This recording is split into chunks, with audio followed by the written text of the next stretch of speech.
Hello and welcome to a very special edition of ROSED, where this week we are going to be previewing one of the biggest sporting events of the year.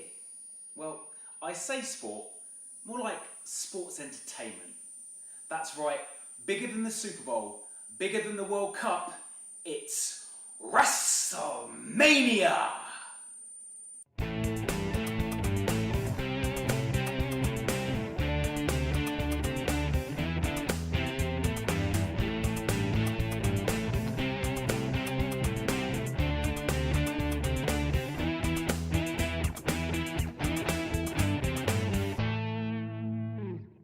So as many of you know by now, this vlog looks at all kinds of sports. However, not many can say that they compete 52 weeks out of the year and sell out stadia for every single event. Now, whether you're a wrestling fan or a non-wrestling fan, many people would agree that the WWE has a monopoly on the industry. On Sunday the 2nd of April, over 55,000 fans will sell out the Camping World Stadium for the WWE's flagship event, the grandest stage of them all, WrestleMania. Now, I must admit, I'm a wrestling fan, or have been for maybe on and off about 20 years, but I'm not the biggest fan. And as this is a special edition of the show, I thought it would be a good idea to bring in a special guest to preview proceedings. Now, this man has been a friend of mine for many years. He's been a wrestling fan for much longer. He is a certified G and a bona fide stud, and you can't teach that. Welcome, Mark Bloom. That was an interesting introduction. I don't think anyone's probably introduced you like that before. And it's one of the nicer introductions I've ever had, to be honest. How's things? Very well, very well. Happy to be here. Thank you very much. Honestly, it's great to have you. I think probably most people that watch this vlog see me on my own. So it's actually nice to have a conversation with someone who knows the wrestling industry, shall I say. A certified G and a bona fide thug. You are a certified G and a bona fide. You're certainly certified. So right, let's get into it. I mean, guess before we start, let's look a little bit about your history with the wrestling industry, because obviously, you know, you and I, who are we? But how did you get into wrestling? To be honest, in the UK in the 90s, as most people that will be watching this, I guess, will know, cable and Sky became a big thing. So I had a friend who had Sky. He was into wrestling. I definitely wasn't into it, and it was at the era of sort of Legion of Doom and Demolition and things like that. So like rock and roll wrestling, just coming out of that, I suppose. Coming out the tail end of rock and wrestling, Hogan was still there, Guest the Warrior was still there. No one knew who WCW was in the UK at all. So it was definitely pre-Attitude Era. It was WCW on ITV World of Sport still on a Saturday afternoon, but which they're bringing back. They're bringing back with a bunch of people I've never heard of. And I know a lot of people, but it's, you know, I think it's in conjunction with some of the TNA guys. But yeah, Jeff Jarrett's he's executive producer. In which case it won't be TNA; it'll be his Global Force Wrestling. Awesome. He split off from TNA a long time ago.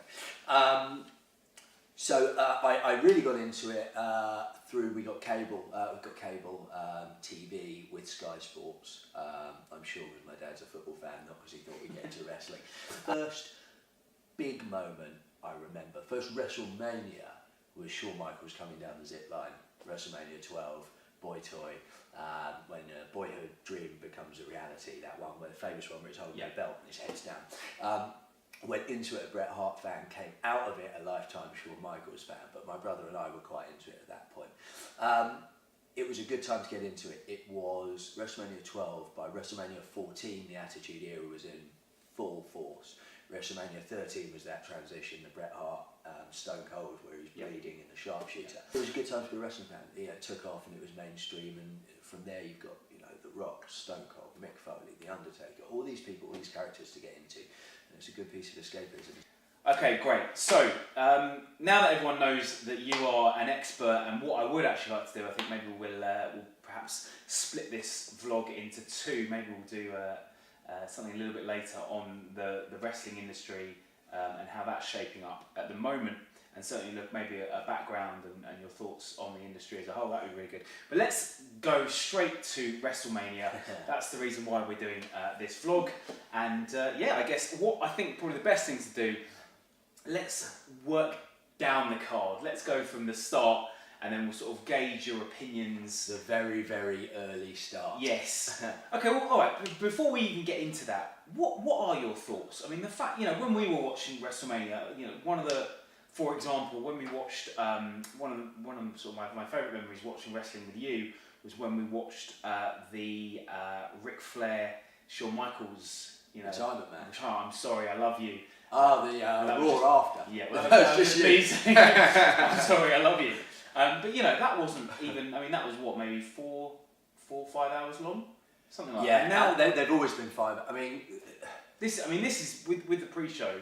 We're now looking at a 7-hour show, if that. And this is not even looking at the NXT takeover. There's Access now, which is happening. Well, the whole weekend is huge now. So previously, you would have the Hall of Fame on the Saturday night. The Access thing isn't new. That's been going for quite a while. But there's much more going on with it. And with the WWE, essentially it's the WWE network. They need to get people buying it, and they need to get people watching it, and only super fans are going to buy it. So the more they can put on across the weekend, people will just black out the weekend and spend the weekend watching it. So the Hall of Fame happened last night. Yep. Okay. You've got NXT Takeover tonight. Saturday night. Which is a big deal now. Arguably not as big a deal as it was this time last year, but that's because of the roster split and because they've taken people out. But it's still a big deal. And for the type of people that travel all the way to Orlando to see WrestleMania, particularly in the home of NXT, that's what the Performance Center is, it's a big deal. Then you've got the pre-show, and then you've got WrestleMania, whereas not that long ago, you would have the Hall of Fame, which was semi-televised, you know, pre-recorded, it was shown on USA Network, but normally a condensed version, edited down, yep. And then you'd have a 5-hour show. What is a shame is there's some pretty good stuff on it this year. Well, just to start off with Access, you know, there's shout out to I know that there are some Progress wrestlers, Progress UK wrestlers in the Access show as part of that, and there are some really talented individuals there, especially part of the WWE brand new UK Championship. So I think the UK is going to do a lot more of these shows. You're going to see NXT, the UK title, and I guess 205 probably at that level, excuse me, where you're going to start seeing people fed up to the roster. There are guys on all of those rosters that should be on the main roster. It's nice to see they know that there's a huge British contingent that go over to WrestleMania. It's one of the reasons Raw gets hijacked every year the night after. That Fandango, it was all British people. And they debuted Paige a few years ago because it was all British people. So it's nice to see British wrestlers over there. It means that there's some life in the industry yet here. And Irish. And Irish. Let's Sorry, my apologies. Let's not put everyone in the same same Sitting here in London, you know, and we're talking about the British title. Sure, so sure. There is Irish wrestlers over there as well. And, you know, there's a lot over on this side of the ocean. So. Cool. So let's look at the main card, and let's look at the kickoff show first. And we'll just basically get your views on some of these matches, your opinions, and we'll go that way. Right, first and foremost, the Andre the Giant Memorial Battle Royal. So, we have got the announced participants is Mojo Rawley, Apollo Crews, Big Show, Kurt Hawkins, Braun Strowman, Goldust, R-Truth, Primo, Epico, Curtis Axel, Bo Dallas, Jinder Mahal, Sami Zayn, Fandango, Tyler Breeze, Dolph Ziggler, Rhino, Heath Slater, Jason Jordan, Chad Gable, Jay Uso, Jimmy Uso, Mark Henry, Sin Cara, Titus O'Neil, Conor, Victor, Kalisto, Aiden English, Simon Gotch, and they've just announced at the end of this week that there's first ever Chinese participant, which is Tian Bing. So thoughts. First and foremost, what are your thoughts on the Andre the Giant Memorial Battle Royal? A wasted opportunity every year. It should mean something. They get a trophy.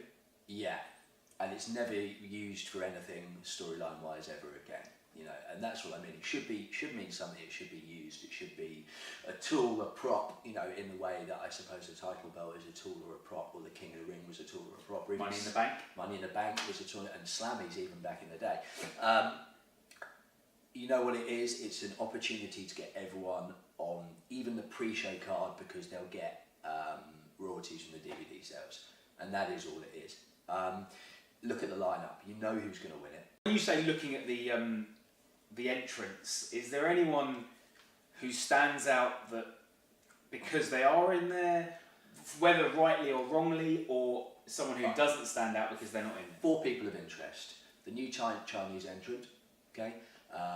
First time WrestleMania's ever been broadcast in China. You can get it in Mandarin or in English. Huge deal for them.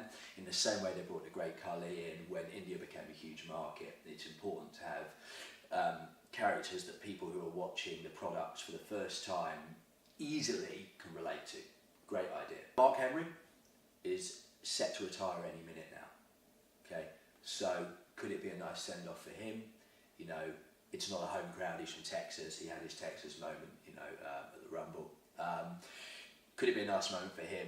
Yes. Will it be? Do they care enough about him? Well, he's been around for a long time, and they seem to quite like him. So maybe. Big Show, due to retire not too long. Should have been fighting Shaq. Shaq never even bothered. Yeah. I guess they didn't want to pay Shaq what Shaq wanted. Big Show got into shape. Or Shaq wasn't in the state that he should have been, and he maybe didn't get signed off medically. Maybe. You know, the guy's had a long career in professional sports as well. Those knees are shot to bits. And Braun Strowman, biggest push you've seen in a long time. They need someone to replace the Big Show and Mark Henry actually as a beast, and he's good. You know, he's not the best wrestler in the world, but he's a beast and he can talk. And he's not the best wrestler yet, but he's very green. Watch the Big Show in WCW as the Giant, and you just have to see what a big guy can do. I mean, he was doing drop kicks in WCW. He's 7 foot, a legit 7 foot tall. Yeah. You know, and Braun Strowman, you know, you look back a few weeks ago on Raw, he was doing the kip up. Yeah, I mean, he's good. He's good. You know, they're going to invest in him. You know, they're investing time in him. They need a beast, you know, to come in. You know, Kane's on the way out. Taker's never there. You know, not that they were beasts, but they're big guys. Show's on the way out. Mark Henry's not done anything serious for a long time. He's the guy. You know, the guy. We'll get on to the guy. He's the guy. Okay, is there anyone in there who stands out? Well, actually, I say stands out because it's not really, you know. There's a lot of wasted talent in there. It's a pool of wasted talent. You know Ziggler's never going to do anything again in the WWE. It's done. Right. So, perfect example. We've got Dolph Ziggler, who not that long ago was a champion. Not that long ago was getting a push at the belt, at the Intercontinental. He had an amazing feud with the Miz towards the end of 2016. And now look at him. He's in this battle royale. He's had a lot of concussions. Sorry, you know he's never had a singles event at WrestleMania. I didn't know that actually. I didn't know that, but it doesn't surprise me. I think if you look into it, you'll find a lot of good guys that haven't. I'm not putting them in the same bracket or the same reasons, but Jerry Lawler had never had a WrestleMania match until that ridiculous thing with Michael Cole and was it The Miz? Yeah, ridiculous thing. But that got him on the card, and that's what he wanted. He was a lot older then. Ziggler, they've never invested in him. They've never put any time in him. He could have been. He's not Shawn Michaels, but he could have been that kind of young, exciting, fast-paced wrestler. He had a lot of concussions. He's not that young anymore. He came in the Spirit Squad. He was a utility. Not a utility player. He's a reliable hand. He's a reliable hand, exactly. He's a reliable hand. He's not incredible on the mic. He's good on the mic.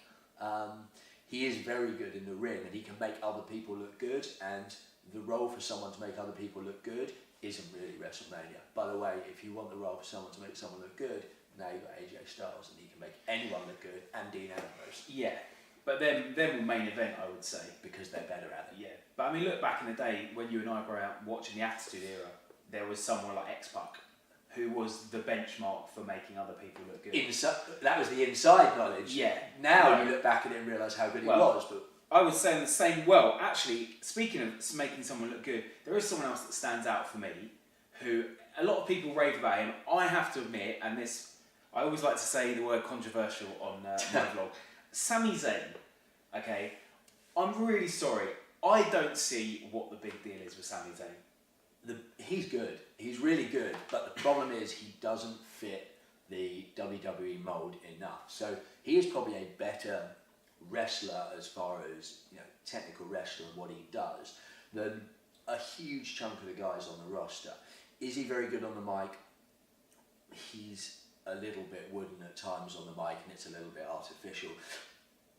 His run in NXT, where he was the underdog and fighting up there, was brilliant. They just don't give stuff enough time on WWE TV to develop him that way, and now it's been and gone, so I don't know what they're going to do with him. They can't put him in to run in and save someone because he's not big enough, you know, compared to most of the roster. They could put him in a tag team with someone, but he'll inevitably be the smaller guy. And I don't like to dwell on the smaller size thing, because you've got people like AJ Styles, who is just too good to even talk about yet. But Daniel Bryan was of that mold. Yeah. There's just something that doesn't quite click about his character, yet you look at other promotions around the world and fans of Japanese wrestling and Mexican wrestling, when he was El Greco and all this, he's considered one of the top guys. I don't see him there in 5 years' time. Okay, so go on then. Who is going to win the Battle Royale? In case you haven't guessed from my comments, Braun Strowman. I think there'll be a big face-off between Big Show and Braun Strowman. It'd be great for the die-hard fans that are there in the arena, and they might do something coming out of Mania. But yeah, Strowman hangs down. Great, okay, fine. So, away from the Andre the Giant Memorial Battle Royale, let's look at the next match on the undercard. Yeah. The WWE SmackDown Women's Championship, which has been listed as Alexa Bliss versus all available women on the SmackDown roster. Yeah, they've missed a trick here, in my opinion, which is they should have said against all available women, and maybe had a diva from the past come back, not to win it, but just for a bit of a pop. They got Mickie James in there, but she's been around for a while now, so she's part of the roster. It'll be okay. There'll be too many women in there to really have it as a fluid, flowy match. There's good talent in there.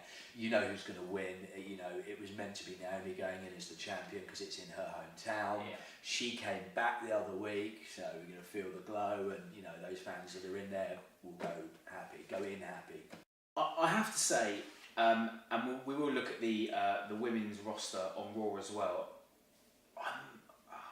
When the women's roster first came to SmackDown, I wasn't that excited. I was a bit excited, and as the years gone on, and I've seen the likes of Becky Lynch and Alexa Bliss, who I think has been amazing heel, and then Naomi. Now Naomi is one of my favourite wrestlers on the roster at the moment. I just think she's just an athlete. Do you not think it's now better than the Raw roster for the women's? We'll get to that. Yeah. We'll get to that a bit later. Do I think it's better?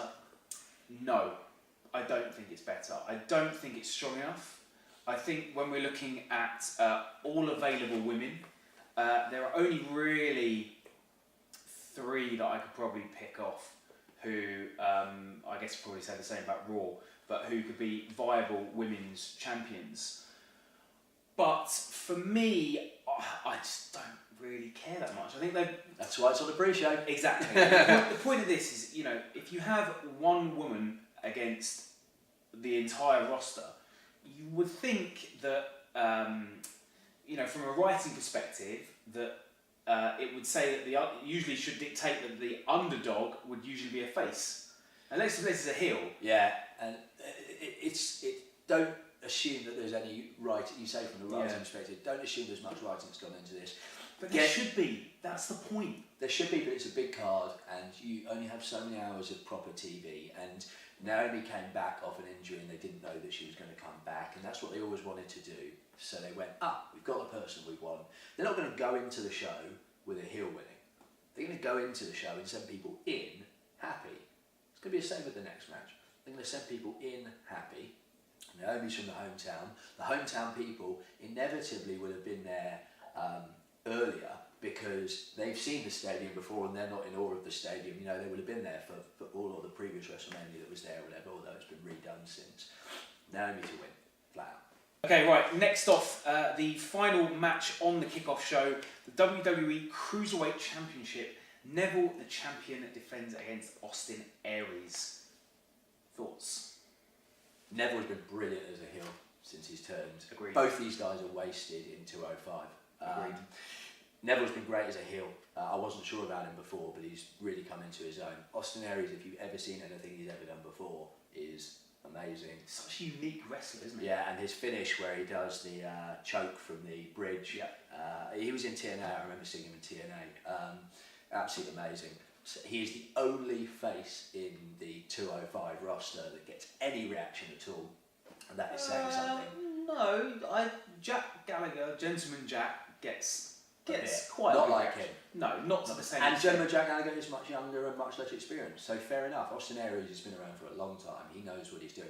He is able to be cool and attract the crowd and do. Whereas Gentleman Jack is a fun character, but he's not. A gimmick. He's a gimmick. Whereas Austin Aries, you feel like is him, even if he isn't. Yeah. But that's the nature of the beast.